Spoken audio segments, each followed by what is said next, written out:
संतोष मिश्रा जी के यहाँ पहला लड़का हुआ तो पत्नी ने कहा, बच्चे को गुरुकुल में शिक्षा दिलवाते हैं।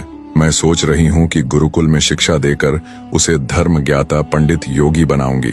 संतोष जी ने पत्नी से कहा, पंडित्य पूर्ण योगी बनाकर इसे भूखा मारना है क्या? मैं इसे बड़ा अफसर बनाऊंगा ताकि दुनिया में एक कामयाबी वाला इंसान बने। संतोष जी सरकारी बैंक में मैनेजर के पद पर थे। पत्नी धार्मिक थी और इच्छा थी कि बेटा पांडित्य पूर्ण योगी बने, लेकिन संतोष जी नहीं माने। दूसरा लड़का हुआ तो फिर पत्नी ने जिद की। संतोष जी इस बार भी न माने। तीसरा लड़का हुआ, पत्नी ने फिर जिद की, लेकिन संतोष जी एक ही रट लगाते रहे, कहाँ से खाएगा, कैसे गुजारा करेगा, और नहीं माने। चौथा लड़का हुआ। इस बार पत्नी की जिद के आगे संतोष जी हार गए और अंततः उन्होंने गुरुकुल में शिक्षा दीक्षा दिलवाने के लिए वही भेज ही दिया। अब धीरे धीरे समय का चक्र घूमा। अब वो दिन आ गया जब बच्चे अपने पैरों पे मजबूती से खड़े हो गए। पहले तीनों लड़कों ने मेहनत करके सरकारी नौकरियां हासिल कर ली। पहला डॉक्टर, दूसरा बैंक मैनेजर, तीसरा एक सरकारी कंपनी में जॉब करने लगा। एक दिन की बात है, संतोष जी पत्नी से बोले, अरे भाग्यवान, देखा मेरे तीनों होनहार बेटे सरकारी पदों पे हो गए ना, अच्छी कमाई भी कर रहे हैं। तीनों की जिंदगी तो अब सेट हो गई, कोई चिंता नहीं रहेगी अब इन तीनों को।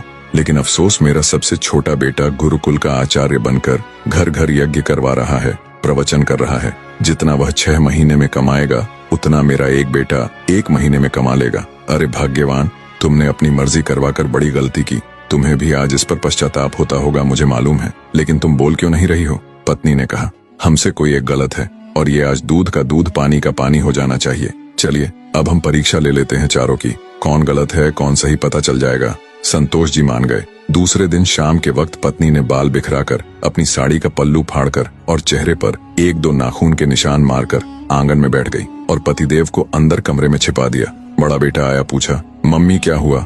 माँ ने जवाब दिया, तुम्हारे पापा ने मारा है। पहला बेटा बोला, बुढ़ा सठिया गया है क्या?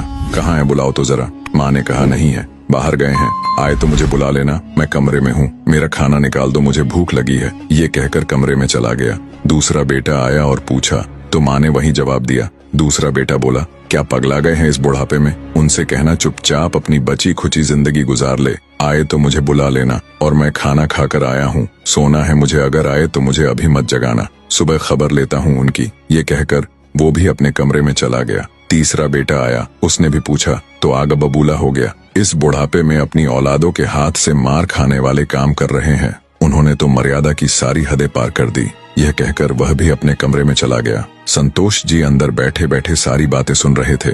ऐसा लग रहा था कि जैसे उनके पैरों के नीचे से जमीन खिसक गई हो और उनके आंसू नहीं रुक रहे थे। किस तरह इन बच्चों के लिए दिन रात मेहनत करके